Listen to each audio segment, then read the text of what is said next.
I am Madison Timmons. I'm Chris Susie. And we're paranormal specialists who live in the most haunted city on earth, Savannah, Georgia. Every day is Halloween in our line of work, so join us as we spin true tales of haunts, murders, and disturbing Savannah history.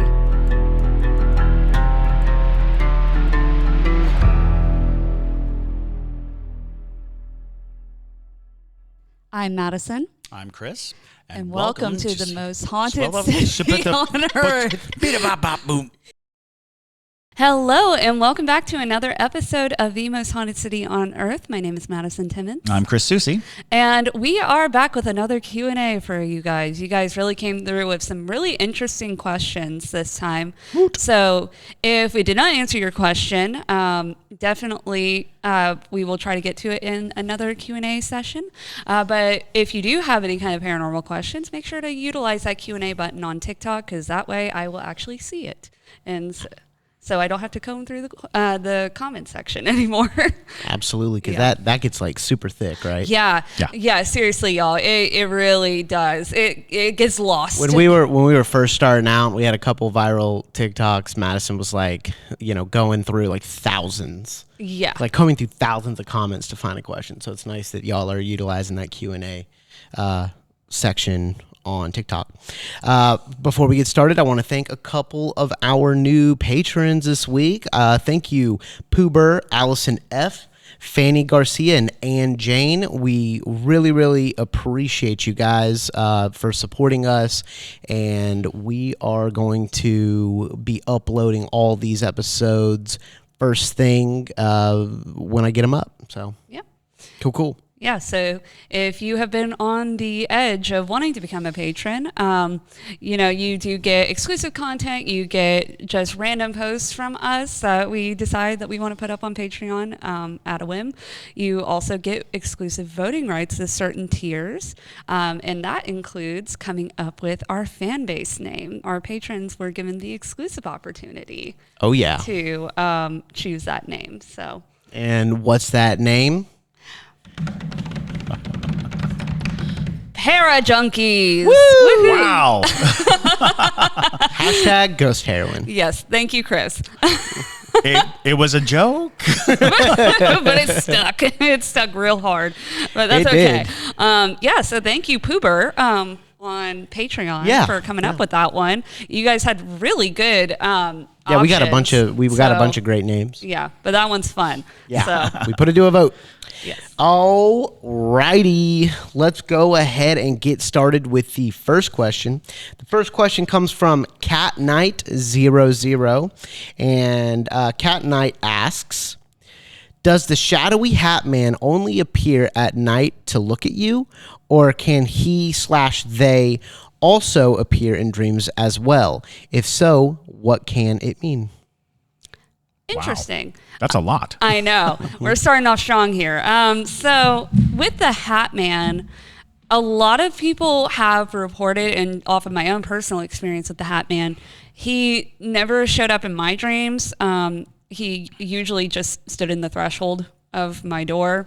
And same thing with my sister. That's exactly what she reported seeing, he doesn't really interact with people.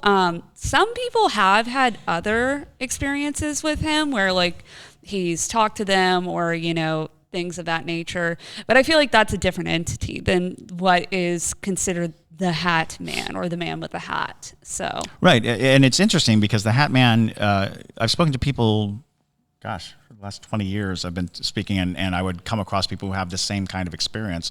And intriguingly, in all the cases that I spoke to people about, they had the same, when they saw him, he was always in the hallway of their house, which I thought was indicative of something. No real answer, and I don't know how much of that is a part of the greater Hat Man lore, because I think people tend to see him, at a certain distance, oftentimes the sensation of being followed or having this thing behind them, and when they look, they catch like a glimpse of a man in a hat.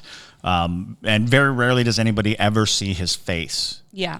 In fact, notably, he doesn't seem to have a face. That does not exclude the spirit from showing up in your dreams. And a lot of people will suggest that our dreams are a astral plane that we travel to.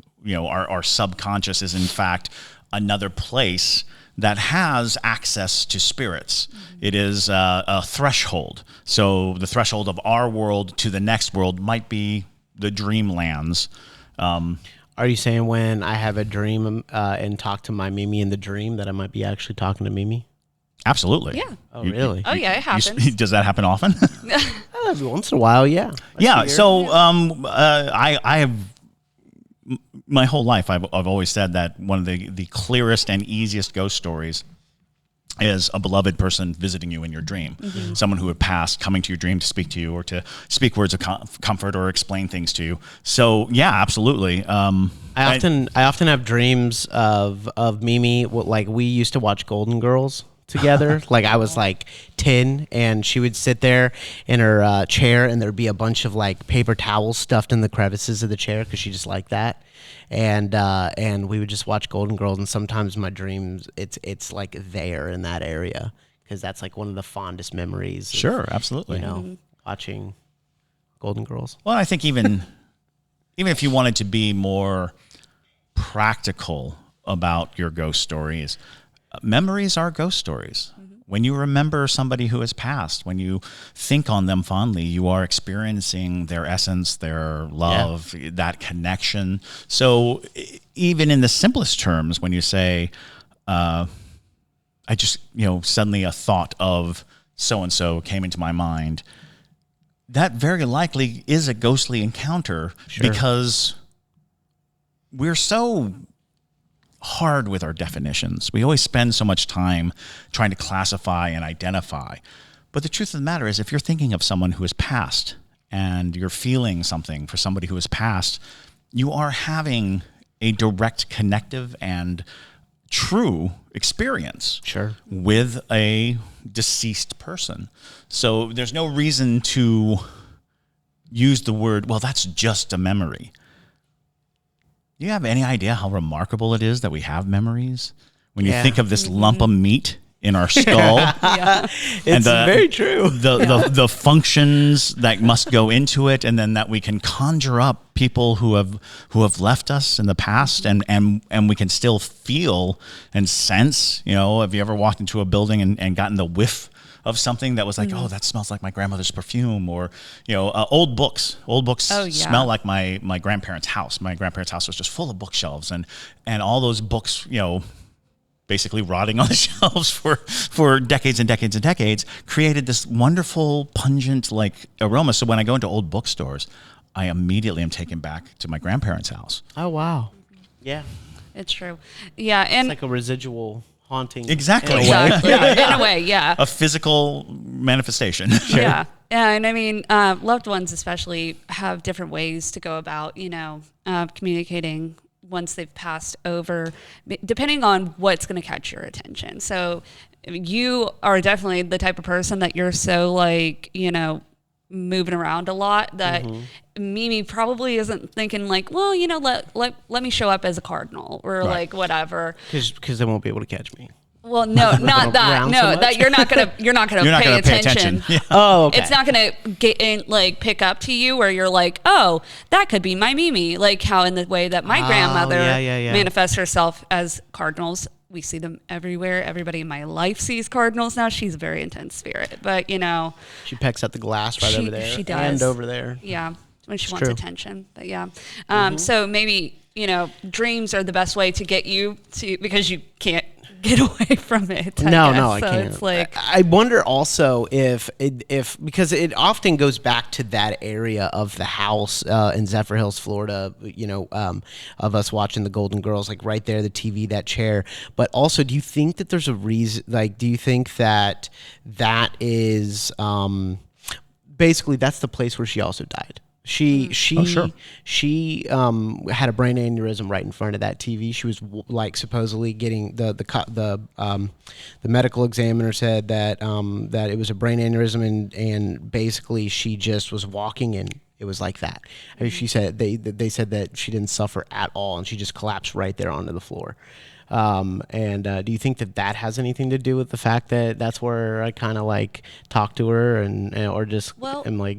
I mean, it could be a part of it, for sure. I mean, that's the place where, her life ended, but it's also a place of comfort for you.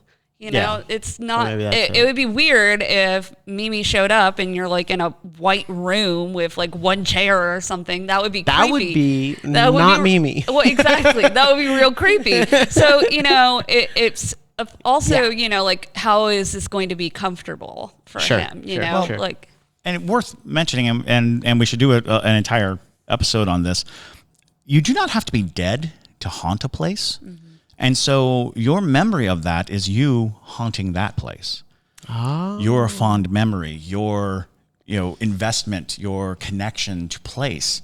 It's very likely that in that house in Zephyr Hills, people might walk through that room and get a small JT in the room because that's how you visit. That's that concept. And we'll do a full episode on residual haunting and the idea that there's no book that says you have to be dead to be a ghost. True. Wow. And that is really a worthwhile thing to explore. I think so. JT's right. I'm a ghost. I'm a ghost. All right, on to the next one. Dan Barbie asks, can someone who used to be able to see and hear spirits as a kid reopen or reattach themselves to see it again? That's a good question. Absolutely. Something that I usually tell people is that everybody has a certain degree of psychic abilities of sorts, that's why children are the most susceptible to having paranormal experiences, is because they haven't closed it off yet. Their imaginations are still vivid enough, and they haven't been shunned by the world, and shamed for being able to see things yet. And that's why usually as an adult, if you're not able to see the same things anymore, it's because you were probably told, well, that's not real. You didn't see that. Ghosts aren't real. You just have a vivid imagination or whatever it is. And so we put on these degrees of armor of sorts to protect ourselves from things. But because of that, it completely cuts off our abilities.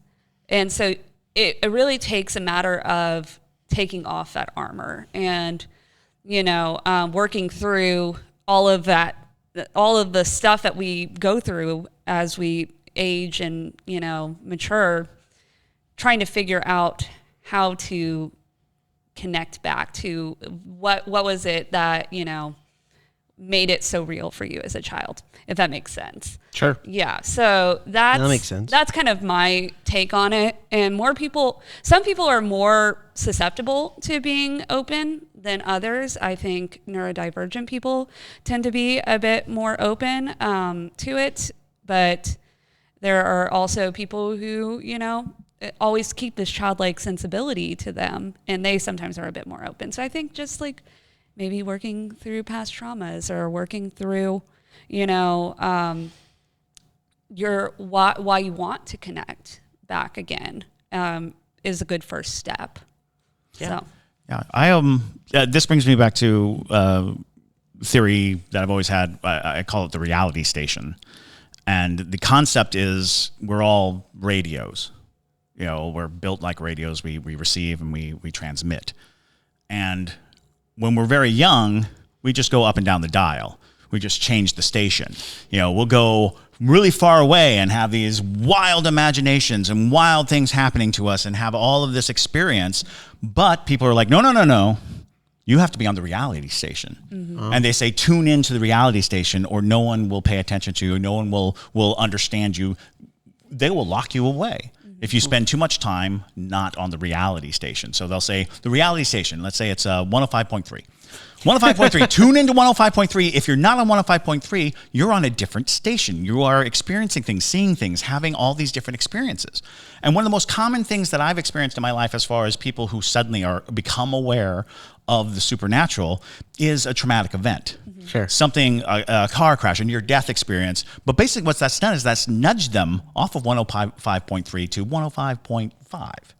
And at 105.5, they still have the reality station, but they have the next station over, kind of bleeding in, little bits of it, and they're having more experiences. They're not so far away from reality that they're going to get locked up, but they are getting that next station over. And the truth of the matter is, as we grow up, we forget where the controls are.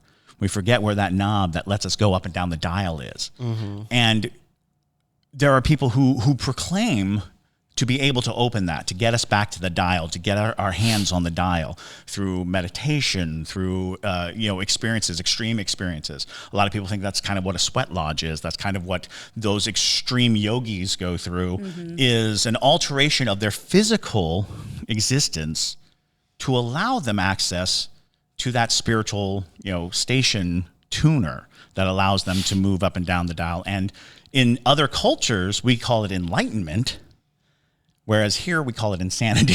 It's true. In other cultures, people really work hard to experience this extrasensory perception. But in Western society, we think that that's madness. We think that you are, losing grip of reality, when in fact what you're doing is you're augmenting reality, or you're actually saying reality is a fixed notion. And nothing's more clear to explain that than light. We only see and perceive a very small fraction of light. There's a wide spectrum of light that we cannot perceive with our naked eyes.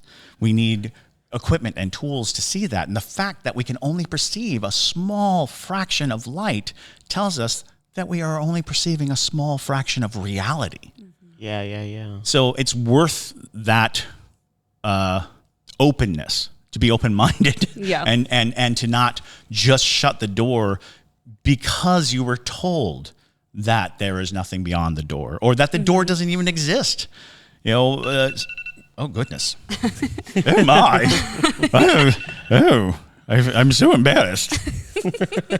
Let me do something about that. Why would I have a 9:30 alarm? Okay, sorry. But it's 9:30. It's 9:30 a.m. I'm supposed to take my antibiotics, which I didn't bring with me, so I'll get it later. Okay. Anyway, I've lost my train of thought. Let's go on to the next. Yeah. All right, on to the next one. Let's see. Aaron Bailey, 2002, asks, I've never really been super sensitive to paranormal up until now. Lately, I've been super sensitive. Why do you think that changes for some people? So, kind of in the same realm of things. So, honestly, when I was looking through questions, y'all had a lot of similar questions, which is good.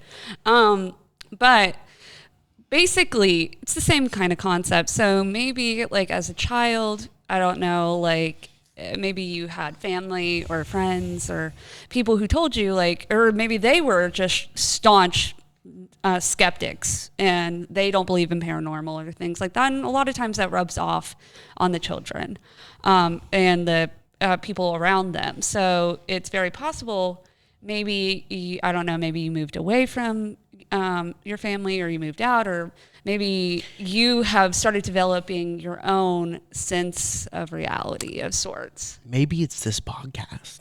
It's possible. Maybe hear me out. Maybe ever since you've been listening to this podcast, you've been thinking, maybe I do believe in ghosts and all of that. And now they're showing themselves to you because you're aligns learning with, about it.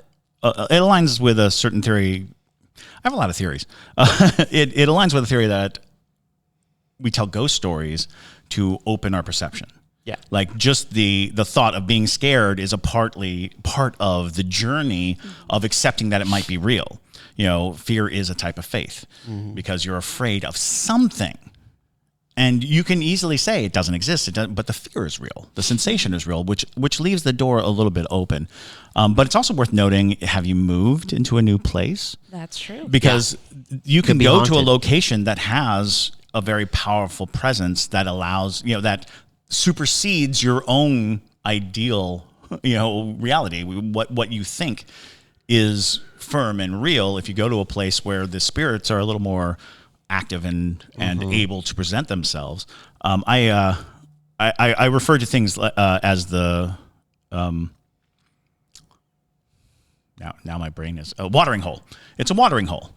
The idea of the watering hole is basically that we as entities, we as humans, get a spiritual energy from somewhere, like a big, and I call it the watering hole. We all go to the watering hole. And when we wake up, we need that psychic nourishment. So we go to the water hole. And while we're at the watering hole, other spirits have a hard time getting to the water. We are all crowded in. But at night, while we're asleep, the watering hole becomes open.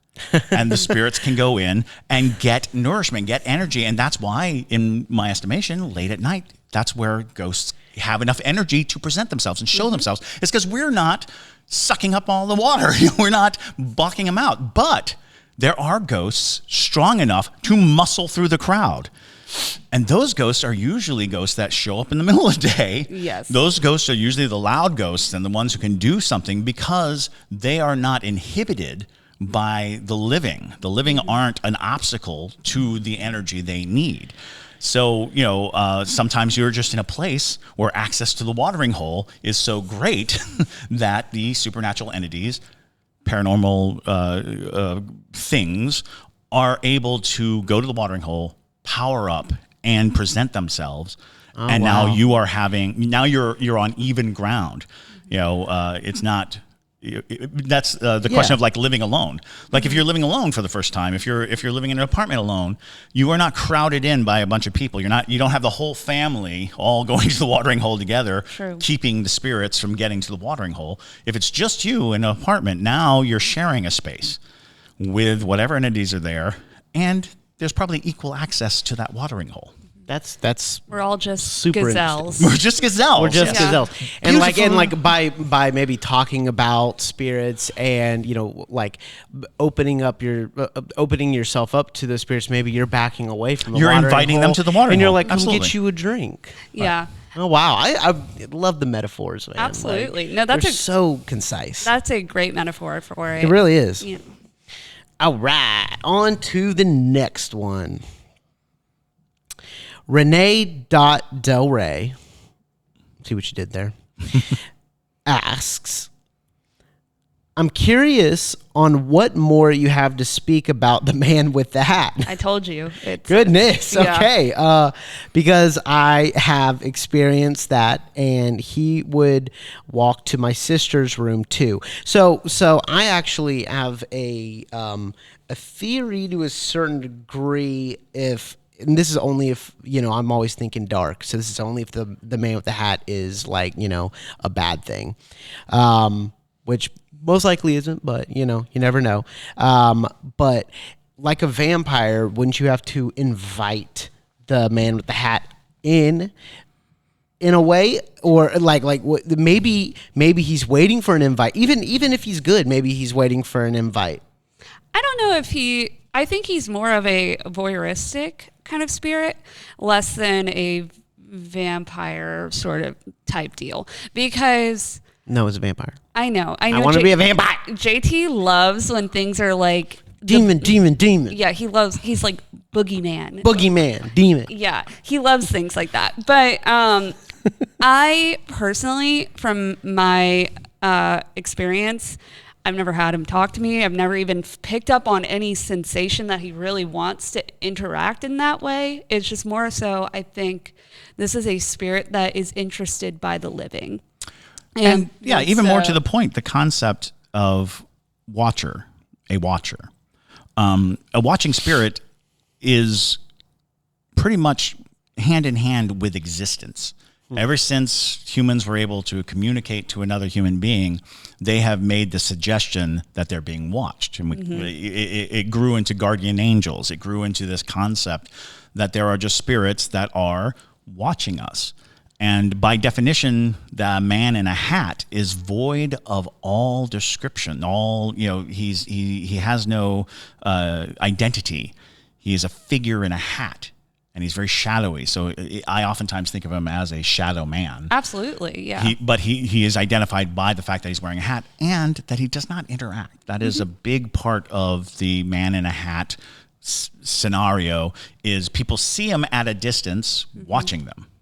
And there's this concept that maybe there is a supernatural occupation, which is to watch humans, to watch over humans, to, I don't know if it's to guard us or to kill. Report back. I don't think it's there's kill. just not enough menace in any of the Manhattan. Yeah. We'll talk about the boogeyman one day. The boogeyman is yeah. fascinating, and there's a lot of great. Every culture has a boogeyman, so we can get into boogeymen. But I don't think the man in a hat falls in that category, because I've also never heard of anybody saying that they were scared of the man. And they were uneasy. Yeah. But they weren't they didn't feel threatened. They felt, well, there's a man, and that's creepy enough. Yeah, I think a lot of it has to do, especially because children are often the ones that see him. I feel like he could be exactly that, a guardian of sorts, or just someone that's there to observe children. I know, the spirits in my house growing up were very protective over me as a child. They started to back off a little bit as I got older, but especially when I was a younger child, they were very, very guarded, constantly making sure that I was okay. And that also gives way to the idea that children are more likely to see entities, which makes them a higher value asset. That is true. Mediums and people who can see spirits, clairvoyance, they are all high value assets to spirits, because it is a anchor to this world. If you think that they're just untethered and looking for purpose or trying to execute a purpose, having somebody who can see them, having somebody that they can communicate with, that really does make a lot of sense that children experience these spirits often, that when people who have the gift of sight experience these spirits, they are persistent and protective because they know that having a human being who can acknowledge their existence is key to whatever process they're going through.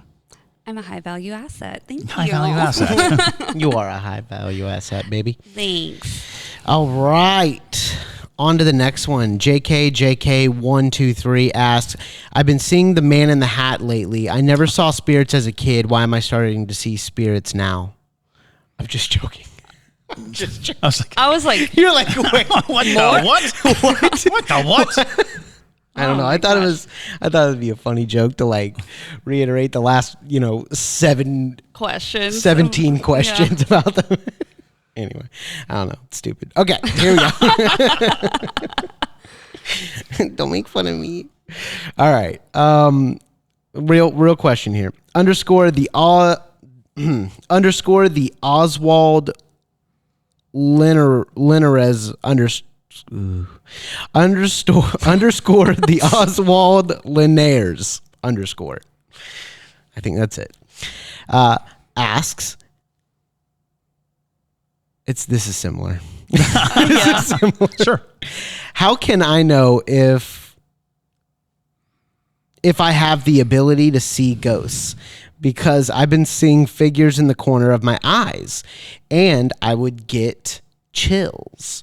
I remember you mentioned you people see ghosts out of their peripheral vision, episodes ago, 10, 15 episodes ago. You said that. It's way easier for people to see it in the corners of their eyes, and in plain vision. Honestly, I didn't start seeing things in right in front of me until I was about maybe 14, 15. Yeah. So it takes time. Yeah, that's the door opening is it right at the periphery, because your mind can still entertain the idea that there's something there. Yeah. If it shows up right in front of you, your mind will dismiss it. Your mind will be like, no, that's not real. That ain't it. Yeah. Yeah, but on the part of knowing if you have the ability to see spirits, you'll know. I know that's probably not what you want to hear, but there's no exact symptoms of if you experience this and this, then you're a clairvoyant. It's more so you just know, because you'll start seeing things that you're that was definitely a spirit, or they start interacting with you more, and it's a very common occurrence. Yeah, Madison and I were driving a couple days ago. We were going around that square in front of Fox and Fig. Great plant-based restaurant. If you're in Savannah and want to try that, it's really excellent. Just a small shout out to that. But anyway, we were driving around that square, and Madison, broad daylight, and Madison goes, "Do you see that ghost, that spirit right there, JT?" And I'm like, "What?" Like I look over, there's nothing. She goes, it's a African American man in a purple shirt, and a purple shirt, and I'm like, and I was like, "What?" Do you tell that story? Tell that story. Yeah. Okay. So basically, in that situation, what you saw. Yeah. Basically, in that situation, it was. And this happens to me a lot in Savannah because Savannah is just full of them. A lot of times, I'll be driving or I'll be walking, and I'll think that was a real person, and then it goes boop, and I was like, because sometimes spirits are so full-bodied and so full-figured that you genuinely sometimes think like that's not a spirit, or especially when it's broad daylight and you're just driving, it's easy to just be like, oh yeah, it's just a person in the square, but then they disappear and it's like, oh yep, that was a ghost. And so I'm always interested to point it out to JT when I see those types of spirits, because I'm like, did you see it? Because I do find I see them obviously, but I'm like, when something is that full figured, I'm like, did other people see it? Or I did not see it. I did not see it, but she said it with such confidence that I was just like, it like creeped me out. It happens all the time though. Honestly, I know it does, honey. Ghosts on the sidewalks or in the streets, I can't stand it. I have slammed on my brakes so many times because I think there's a person in front of me and then it's a ghost. And I'm like, y'all are going to get me in a wreck one day.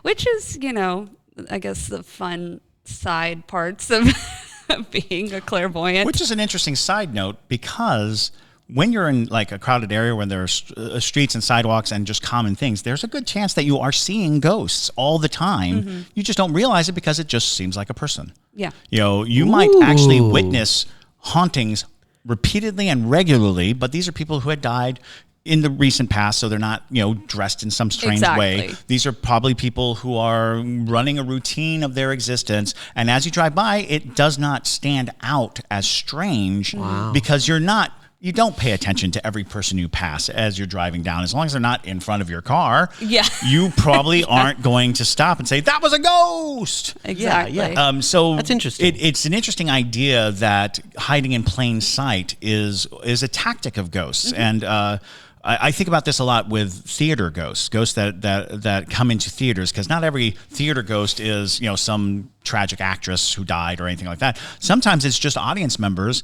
and they may not be like regular audience members of the theater. They are just drawn in there because they can participate in a living act, which is watching a show. They can sit in the audience and people don't watch plays looking at the person sitting next to them. They're looking this way. Yeah. So you can feel normal, you can feel alive, and you can participate in what living people do by going to the theaters or auditoriums or stadiums for sporting events. You can basically just be in the crowd and be like one of the people, and that must be a good imitation of being alive, to be in a crowd and to Absolutely. have all that energy around you and all that excitement. So yeah. How do you know if you are seeing a ghost? Like, what told you, Madison, that black guy with the purple shirt, like, he was a ghost? He disappeared. Okay. So that's number one. He disappeared. Yeah. Okay. I saw him, and then he literally, I looked over to JT, and then I looked back and he wasn't there. And to the point where it was like, I looked around, obviously I've seen him enough at this point where usually if they disappear quickly, I'm like, okay, that was probably a ghost. It wasn't like, he suddenly like dipped and like he's running down the street. But if you ever see anything strange, a person where they're not supposed to be, I always say, look at their feet. Look to their feet, because in many occasions they don't even have feet, because they are manifesting an identity, and it usually is manifested from the brain or brainal area or heart. It's radiating from here and doesn't make it all the way down to the feet. Or sometimes their feet aren't touching the ground or their feet are in the ground. That is because true. the levels of the ground have changed over time. And so you might be looking at somebody, but they're cut off at the ankle. And it's not they're cut off at the ankle. It's just that the street had been built up. Yeah. And so they're walking on the street as they remember it or as they know it. So, you know, there's a lot of ways, and it's a cheesy thing to say, look at the feet, see if they have feet.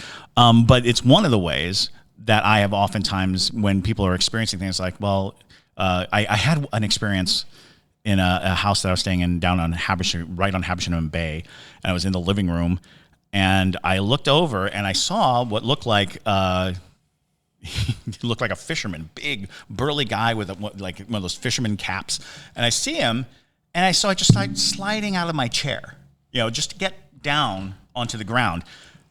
And if you don't know me, my house is littered with swords. And so there's a sword under my couch. So I'm like leaning down to get this sword because I'm almost positive there's a man that I do not recognize standing in the hallway right around the corner. And so as I got on the floor, I'm looking under the cheap IKEA furniture I had at the time, and there were no feet where the guy was standing. And I'm just like, all right, okay. So I just stayed on the floor. With a sword. Yeah, with a sword in my hand. Oh, God. Okay, well, if it is a person, I'm ready. And if it's not a person, I'll just stay here. I'll just be silent on the floor. Yes. That one's going on TikTok. Yes. But yeah, in the sense of like how you know you're seeing a spirit, I do like to preface with saying that you did not have to die in the Victorian era or the Edwardian era to become a ghost. It's a very common misconception because people are like, why are they always ghosts from like olden times? They are not. They're not. It's just most of the time those are the spirits that people pick up on because they look distinctly different from you. And oftentimes they are the ghosts that people tell stories about. Yes. And because they're being reinforced over time and over time, the solidification of that look, of that period, we constantly tell stories about the Victorian and Edwardian ghosts, these ghosts of a very specific time period. And that gives even ghosts that are just fledgling, mist a form. They're like, oh, they want, the antebellum ball gown. They want, a man in a top hat. And that is one of these things where it's our expectation of what a ghost is that defines some of these spirits, because these spirits, they don't want to fade. They don't want to disappear. And they will do anything to be relevant. And we tend to make a lot of relevancy out of these old ghosts. One of the oldest ghost stories ever recorded was an ancient Greek ghost story by Pliny the Younger, who wrote about this ghost that haunted him in a house he was renting. And the ghost story just sounds like any ghost story you've ever heard. He's renting a house, a guy with chains coming in, and he follows him around. But what's interesting is we stopped thinking of like toga wearing ghosts. We are not, we don't see ghosts in togas, or very rarely. I'm sure somebody does, but we do and have for a long time seen ghosts with chains. Chained ghosts are a part of our narrative. We talk about the chains and the chains. And it turns out that chains used to be used to keep the bodies from coming up out of the ground before we came up with slabs or with means to keep them in. They basically anchored them into the earth so that when it rained, they wouldn't surface. Oh. And so the chains on ghosts are oftentimes because the last time we saw the living person, they were wrapped in chains and going in the ground. Same with sheets. When you see the ghosts in sheets, those are just burial shrouds. Because the last time we saw them as the person we recognize, they were wrapped in a shroud. And so when we see a ghost, we're thinking, that's Uncle Pete. But he was in a shroud. It's like, oh, yes, I'm in a shroud. And all of a sudden, we start telling these stories. I think I've mentioned it before. When I was a kid, I watched a movie with, it was Christmas Carol. Jacob Marley had a bandage around his mouth. And so I always thought that he had gone to the dentist. That's what I thought. But in Dickensian time, mouths involuntarily through rigor mortis will gape open after death. They actually tied the bandage around the mouth to keep the mouth shut. And that is one of those things where people were looking at the body and saw that it was tied shut instead of like going into the mouth and sewing it, which costs money. And the narrative of Jacob Marley and Scrooge would certainly not spring for any heavy work, was to tie a bandage to keep the mouth shut so that it wasn't this jarring, wide open mouth corpse. Yeah. And I was like, oh, that's very interesting. And it made it in because there are many ghosts who were depicted with this wrapping around their head, and I didn't know what it was. It never made sense to me. I was like, oh, that must be that period ghost. Sure. That period of ghost laden with chains, wrapped with a bandage around their head. That's so clever of them. That is. That's really cool. Yeah. All right. Here we go.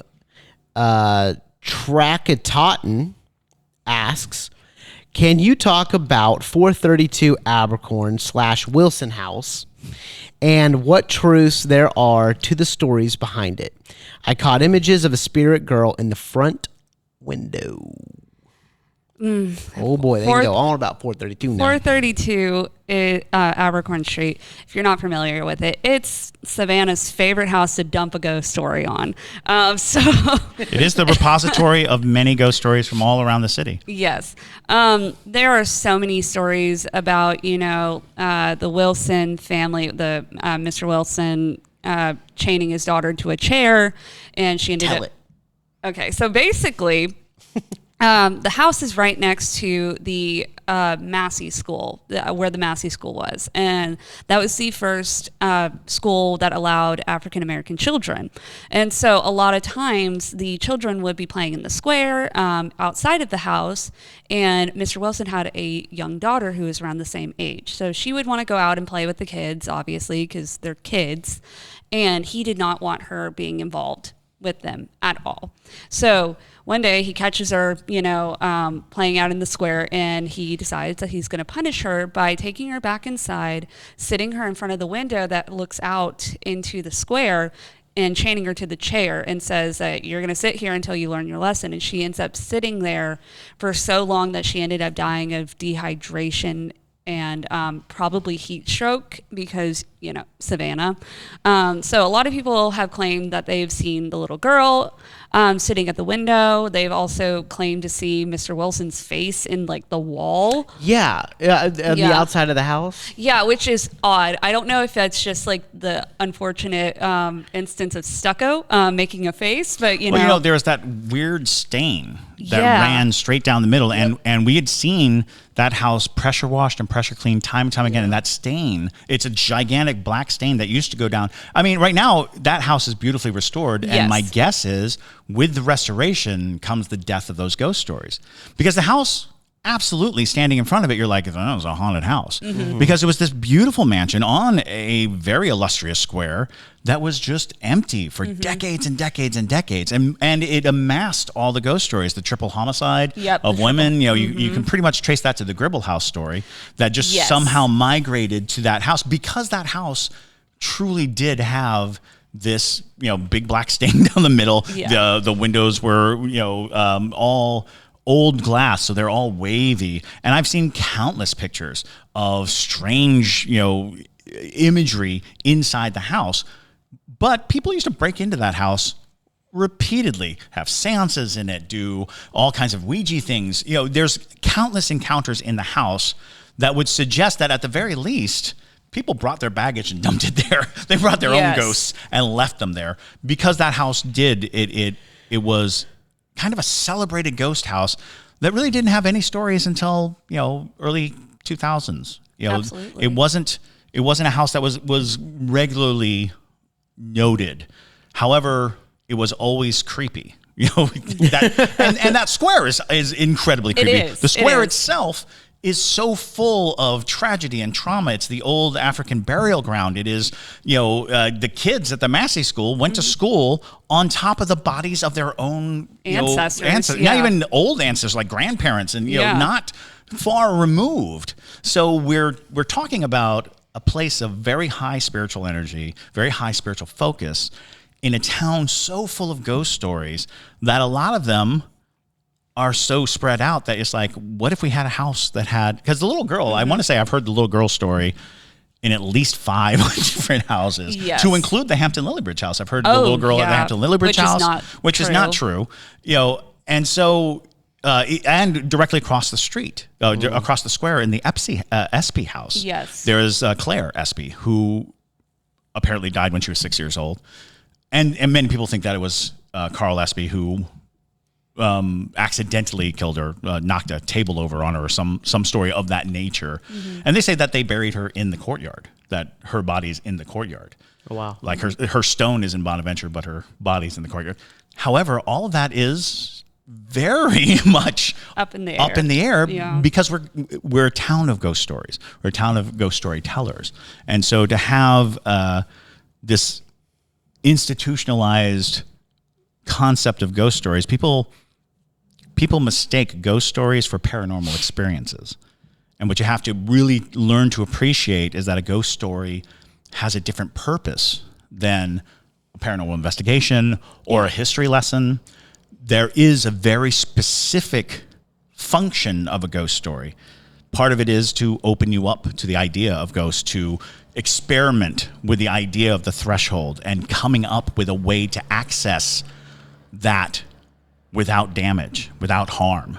Here comes a story that's going to make you think very hard about what is and isn't real. It's going to make you think really hard about the veil and how to penetrate it and how to witness it and observe it. But in the end, they're stories. No matter how well backed up a ghost story is, it's still a ghost story. We don't have any definitive proofs. We don't have any, when I say I saw a man in a Greek fisherman hat in my house, that does not constitute proof. It's my experience. But and even if I snapped the picture and had it, there'll be a million people who say it's Photoshopped. It's Photoshopped. It's fake. It's not real. So because there is no definitive truth, no definitive proof, that no one has ever established scientifically or even philosophically that there is irrefutable evidence of haunting, you have to live with the ambiguity of it all. Yep. Which is open to the trade of ghost storytelling. I would say too, with 432 Abercorn St, that is not to say that there aren't spirits in there. Oh no, not at all. It is highly possible there is something in there. Highly likely. Yeah, it's just I don't know if it's associated with the stories that are told about the house. But I will say, for the fact that you did catch a photo of a little girl in the window, it's very common for, spirits to hear all those stories that are being told literally in front of the house. And they're like, oh, there was supposed to be a little girl spirit. I'll be the little girl spirit, and, because it gets them attention. They crave identity. Yeah. Absolutely. And it gives them attention. Absolutely. So, good point, babe. So, yeah, there might be something that's acting as a little girl, but I don't know if it's from the story. That for JT's purposes, that could very well be a dark and demonic force, because demons are about the lie. So it's funny, actually, with 432 Abercorn St, there's this girl on TikTok who is a death witch.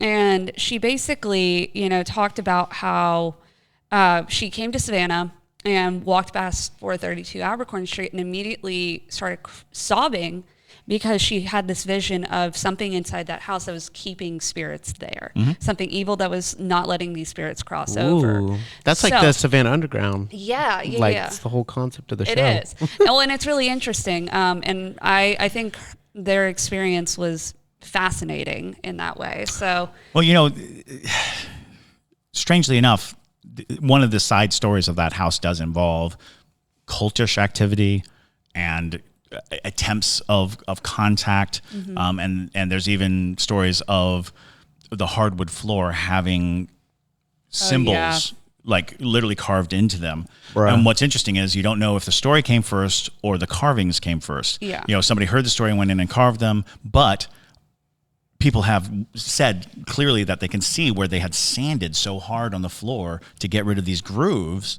and those grooves seem to make a symbol. And that comes to this idea that when you go to a place that is highly charged, highly paranormal activity charged, the opportunistic people will try to catch the spirit or create a place of power. And Savannah, Georgia was one of the highly sought after power places in the world at one point, because there was so much activity here, because there was still the voodoo and hoodoo cultures. There was still a wide breadth of people who were fumbling around satanic practices that they got out of a book from a catalog.